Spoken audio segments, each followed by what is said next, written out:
ಸ್ವಾಗತ. ನಾನು ಸುರಭಿ ರಾಜೇಂದ್ರ. ಸುದ್ದಿಗೂ ಮುಂಚೆ ಈ ಕ್ಷಣದ ಹೆಡ್ಲೈನ್ಸ್.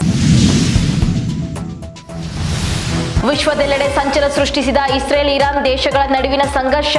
ಸೈನ್ಯದ ಅಧಿಕಾರಿಗಳನ್ನು ಇಸ್ರೇಲ್ ಕೊಂದಿದೆ ಎಂದು ಆರೋಪಿಸಿ ರೊಚ್ಚಿಗೆದ್ದಿರುವ ಇರಾನ್ ದಾಳಿಯಿಂದ ಯಾವುದೇ ಹಾನಿಯಾಗಿಲ್ಲ ಎಂದ ಇಸ್ರೇಲ್. ಬಾಲಿವುಡ್ ಸ್ಟಾರ್ ನಟ ಸಲ್ಮಾನ್ ಖಾನ್ಗೆ ಮತ್ತೆ ಜೀವ ಭಯ ಶುರು.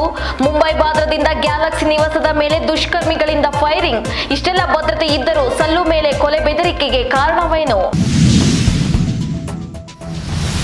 ನಿರ್ಮಾಪಕ ಸೌಂದರ್ಯ ಜಗದೀಶ್ ನಿಧನಕ್ಕೆ ಚಿತ್ರರಂಗ ಕಂಬನಿ. ಇಂದು ಅಂತಿಮ ವಿಧಿವಿಧಾನಗಳೊಂದಿಗೆ ನಡೆಯಲಿದೆ ಅಂತ್ಯಕ್ರಿಯೆ. ತಮ್ಮ ವ್ಯಕ್ತಿತ್ವದಿಂದ ಎಲ್ಲರ ಮನಸ್ಸು ಗೆದ್ದಿದ್ದ ಸೌಂದರ್ಯ.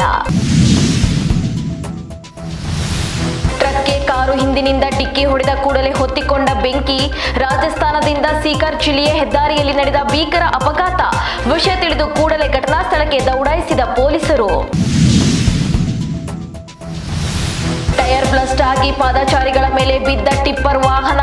ಹೊಲಕ್ಕೆ ಹೋಗಿ ಕೆಲಸ ಮುಗಿಸಿಕೊಂಡು ಬರುತ್ತಿದ್ದವರು ಮಶಾಣಕ್ಕೆ. ಬೀಳಗಿ ತಾಲೂಕಿನ ಬಾದರದಿನಿ ಗ್ರಾಮದಲ್ಲಿ ಮುಗಿಲು ಮುಟ್ಟಿದ ಆಕ್ರಂದನ. ಇಂದು ಬೆಂಗಳೂರಿನಲ್ಲಿ ಆರ್ಸಿಬಿ ಮತ್ತು ಹೈದರಾಬಾದ್ ಮುಖಾಮುಖಿ. ಪಾಯಿಂಟ್ ಟೇಬಲ್ನಲ್ಲಿ ಕೊನೆಯ ಸ್ಥಾನ ಪಡೆದಿರುವ ಕನ್ನಡಿಗರ ಆರ್ಸಿಬಿ ಇಂದು ಗೆಲುವು ಕಾಣಲು ಫ್ಯಾನ್ಸ್ ಒತ್ತಡ. ಆರ್ಸಿಬಿ ಗೆದ್ದರೆ ಬೀಗರೂಟ ಗ್ಯಾರಂಟಿ. ಗ್ರಾನೈಟ್ ಕ್ರಷರ್ ಸೇರಿದಂತೆ ಹಲವು ಬಿಸಿನೆಸ್ ಹೊಂದಿರುವ ಆಪ್ತ ಕೆಂಪರಾಜು. ಕನಕಪುರ ರಸ್ತೆಯ ವಾಜರ್ ರಸ್ತೆಯಲ್ಲಿರುವ ನಿವಾಸದ ಮೇಲೆ ಐಟಿ ರೇಡ್. 2 ಇನ್ನೋವಾ ಕಾರಿನಲ್ಲಿ ದೌಡಾಯಿಸಿದ ಐಟಿ ಅಧಿಕಾರಿಗಳಿಂದ ಪರಿಶೀಲನೆ. ಹುಟ್ಟುಹಬ್ಬದ ಸಂಭ್ರಮದಲ್ಲಿರುವ ಬಿಗ್ ಬಾಸ್ ಸುಂದರಿ Namrata Gowda. Big boss season 10ಕ್ಕೆ ಗ್ರ್ಯಾಂಡ್ ಆಗಿ ಎಂಟ್ರಿ ಕೊಟ್ಟಿದ್ದ ಕಿರುತೆರೆ ನಟಿ. ಸಾಮಾಜಿಕ ಜಾಲತಾಣದಲ್ಲಿ ವೈರಲ್ ಆಯಿತು ನಮ್ರತಾ ಗೌಡ ಕಾರಿನ ಫೋಟೋ.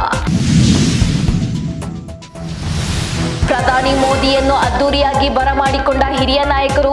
ಮೈಸೂರಿನಲ್ಲಿ ನಡೆದ ಸಮಾವೇಶಕ್ಕೆ ಬಿಜೆಪಿ ಹಾಗೂ ಜೆಡಿಎಸ್ ನಾಯಕರು ಭಾಗಿ. ವೇದಿಕೆ ಮೇಲೆ ಕುಳಿತಿದ್ದ ಸುಮಲತಾ ಅವರನ್ನೇ ಮರೆತು ಹೋದ ಕುಮಾರಸ್ವಾಮಿ.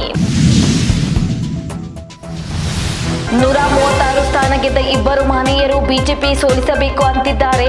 ಈ ತಲೆಯಲ್ಲಿ ಬುದ್ಧಿ ಇಲ್ಲದೆ ಮೋದಿ ಜೊತೆ ಕುಮಾರಸ್ವಾಮಿಗೆ ಹೋಗಲು ಹೇಳಲಿಲ್ಲ.